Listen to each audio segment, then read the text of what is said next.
নিসাআকুম, মেয়ে সন্তানগুলোকে জীবিত রেখে ছেলে সন্তানগুলোকে তৎক্ষণাৎ জব করত। এই ফেরাউন একটা দুইটা লাশ হয় নাই আয়না ঘরে, কত জীবন চলে গেছে, কত ইতিমের চোখের পানি, কত আলেম ওলামার জেলখানার ভিতরে জায়নামাজ ভিজে যাওয়ার সেই করুণ রাত্রিগুলো, কত আল্লাহওয়ালা বান্দার গোটা রাত বালিশে চোখ দিয়ে পানি ভিজে, বালিশ টোটাল ভিজে গেছে। এই চোখের পানি, মাজলুমের ফরিয়াদ আল্লাহ কি ফেরত দিতে পারেন? আসতে বলবেন না পারেন? পারেন না, এমনি এমনি আসে নাই। অনেক চাওয়া, অনেক প্রার্থনার মধ্য দিয়ে আল্লাহ তাআলা আমাদের দিকে ফিরে তাকিয়েছেন। কিন্তু ইল্লা তানফিরু, পলায়ন করেও না, পিঠ দেখায়ও না, বিপদ কিন্তু আবার আসবে। কার কথা? আল্লাহর কথা। আসতে বলবেন না কার কথা? তার কিছু অশনীয় সংকেত আমরা পাচ্ছি। উপদেষ্টা পরিষদের মুস্তাফা সরওয়ার ফারুকের মতো সমকামী, পায়ুকামী, লিফটিকোদের বিশ্বাসী একজন লম্পট জাতীয় ব্যক্তি কেমন করে সেই জায়গায় স্থান পায়? সম্মানিত ভাইয়েরা, বামচক্র, নাস্তিক্য চেতনার কিছু ধ্বজাধরী, ধ্বজভঙ্গ কিছু বদমাইশ আছে না নাই? আসতে বলবেন না আছে না নাই? আছে।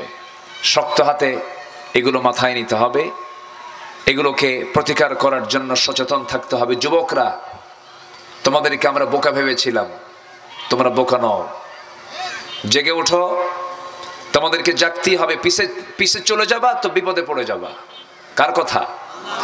আল্লাহ রাব্বুল আলামিন বলেন, ইল্লা তানফিরু يعذبكم عذابا أليما ويستبدل قوما غيركم ولا تضروه شيئا।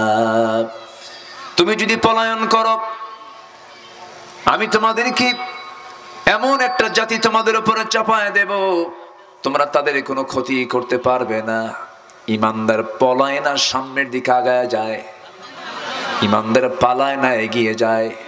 ইমানদার পিঠ দেখায় না, বুক দেখায়। বুক দেখাবে কিন্তু ইমানদার কখনো পিঠ দেখাবে না। এই চরিত্র ইমানদারের মধ্যে থাকতে হবে। হককে গোপন করা যাবে না, হককে আড়াল করা যাবে না। হক জাড়াল করবে তার উপরে লানত পড়বে কার? আল্লাহর। আমি যেখান থেকে তেলাওয়াত করেছি সে আয়াতের দিকে আস্তে আস্তে চলে যাচ্ছি। কষ্ট পাচ্ছেন না তো? কষ্ট পাচ্ছেন না তো? বিগত 16 বছর যারা ওই জুলুমকে যারা প্রমোট করেছে, পাশে থেকে যারা তাদেরকে সহযোগিতার হস্ত প্রসার করেছে, যারা পেট্রোনাইজ করেছে, উৎসাহ দিয়েছে, তাদেরকেও কিন্তু মাথায় নেওয়া উচিত। কারণ যুগে যুগে সব সময় মুনাফিক একটা দল আছে না নাই? আসতে বলবেন না আছে না নাই? আছে। খেয়াল করতে হবে আমার ভাইয়েরা। কোনো হককে আমরা আড়াল করব না। যা হক আমরা তা স্বীকার করে নেব, মানবো আমরা। জোরে বলি ইনশাআল্লাহ। আল্লাহর কালামের একটা আয়াত কেন, একটা হরফকে যদি কেউ না মানে তার ঈমান থাকবে? ঈমান থাকবে না। আল্লাহ রাব্বুল আলামিন বলেন, ইন্নাল্লাযীনা ইয়াকতুমুনা মা আনজালনা মিনাল বায়িনাত ওয়াল হুদা মিন বা'দি মা বায়্যানাহু লিন-নাসি ফিল কিতাব উলাইকা ইয়ালআনুহুমুল্লাহ ওয়া ইয়ালআনুহুমুল লাঈনুন। জোরে বলুন আল্লাহু আকবার। আল্লাহ কিছু কিছু বান্দাকে লানত করেছেন, কিছু কিছু বান্দার উপরে অপকর্মের জন্য অভিসম্পাত দিয়েছেন। আজকে আমি আপনাদের মোটামুটি 10 শ্রেণীর উপর আল্লাহর যে লানত পড়ে এই বিষয়ে কিছু কথা বলতে চাচ্ছি। আল্লাহ তাআলা 10টা অপকর্মের জন্য এই সমস্ত বান্দার উপরে লানত দিয়ে দেন। কয়টা অপকর্ম বলেন?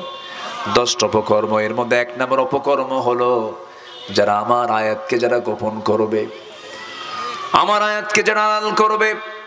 আমি বলে দিয়েছি, চুরি করলে হাত কাটো, আমি বলে দিয়েছি জিনা করলে পরে পাথর মারো, আমি বলে দিয়েছি সুদের কারবার করা যাবে না, আমি বলে দিয়েছি মদের বোতলের দোকান দেওয়া যাবে না, মদ্যপান করা যাবে না। এগুলো সম্পূর্ণ একমাত্র কার বিধান? আসতে বলবেন না, কার বিধান?